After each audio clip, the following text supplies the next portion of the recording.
प्यारे बच्चों, आज आप सुनने वाले हो देश प्रेम पर आधारित एक बेहतरीन कहानी। यह कहानी देशभक्ति की भावना से ओतप्रोत है।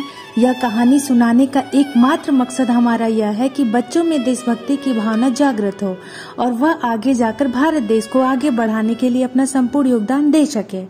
एक समय की बात है, देश की सीमा के किनारे बसे एक गांव पर कुछ आतंकवादियों ने कब्जा कर लिया और वहां लूटपाट मचा दी। सैनिकों को सूचना मिली तो वह तुरंत ही उनसे निपटने के लिए चल पड़े।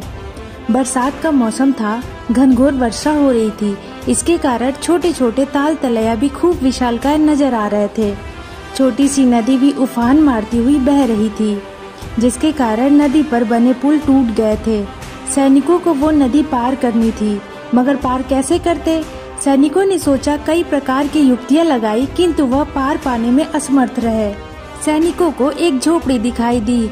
उन्होंने सोचा कि उससे सहायता मांगी जाए। सैनिक उस झोपड़ी में गए तो उस झोपड़ी में एक महिला रहती थी। उस महिला के पास अन्य कोई साधन या घर नहीं था।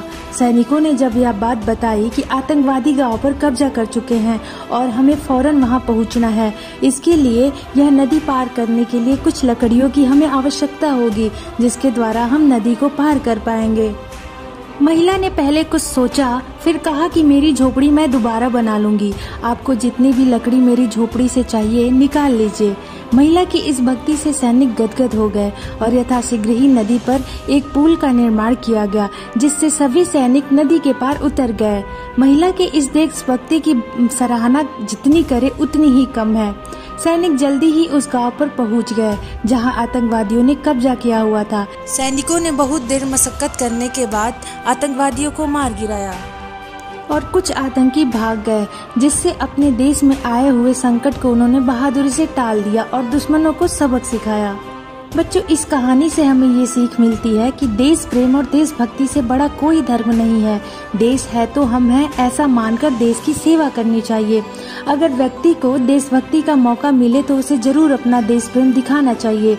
यही सर्वथा उचित है और धर्म भी यही है। अगर आपको ये कहानी पसंद आई है तो इस वीडियो को लाइक करें, शेयर करें एवं लाल बटन पर प्रेस करके सब्सक्राइब करें।